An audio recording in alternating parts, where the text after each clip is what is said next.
Ναι. Πάμε σε κάτι πιο γύρω για μας. Η οποία φέτα βρίσκεται στο Παρίσι, παρακαλώ. Ο κύριος Παύλος Ατολιάς είναι ο πρόεδρος του Αγροτικού Συνεταιρισμού Καλαβρίτων. Τον βλέπουμε, τον καλημερίζουμε. Γεια σας, κύριε Πρόεδρε, καλημέρα. Καλημέρα, κύριε Κούντρα. Καλημέρα και στον κύριο Τσούνο. Λοιπόν, τι γίνεται εκεί τώρα, φέτα, μαθαίνετε τους Παριζιάνους τη φέτα? Ακούστε, το σημαντικότερο εμπορικό γεγονός του κόσμου όσον αφορά το διατροφή και το πρωτογενή τομέα, τα προϊόντα τρόφιμα, είναι εδώ. Είναι η ΣΙΑΛ στο Παρίσι. 8.000 εκθέτες, πάνω από 200 χώρες, ισχυρή ελληνική παρουσία με 250 περίπτερα και πάνω, πολύ δυνατή, έκτη χώρα σε παρουσία περιπτέρων, και δεν θα μπορούσε, με δεκάδες περίπτερα για τη φέτα, δεν θα μπορούσε να λείπει η φέτα ελληνική από αυτό το γεγονός το εμπορικό, η οποία ταξιδεύει στα μη και στα πλάτη του κόσμου.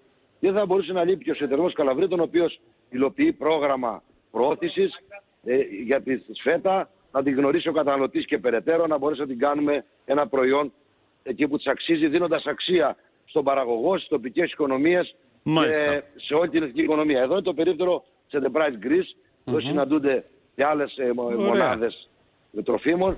Πραγματικά είμαστε πολύ χαρούμενοι, γιατί είναι μια πολύ αισιόδοξη νότα. Είδαμε όλους τους Έλληνες επιχειρηματίες, εδώ όλοι οι εμπορικοί αντιπρόσωποι από όλο τον κόσμο συναντούνται, συνάπτουν συμβόλαια, ανοίγουν οι αγορές, και εμείς θέλουμε ο πρωτογενής τομέας. Και είστε εκεί και καλά κάνετε. Και εμείς είμαστε εδώ να το προβάλλουμε. Πρόεδρε, ευχαριστούμε πολύ. Καλημερίζουμε. Να είστε καλά. Καλή επιτυχία. Μακάρι να πάνε καλά τα πράγματα. Λοιπόν, προσπαθώ από το πρωί να προφέρω αυτό.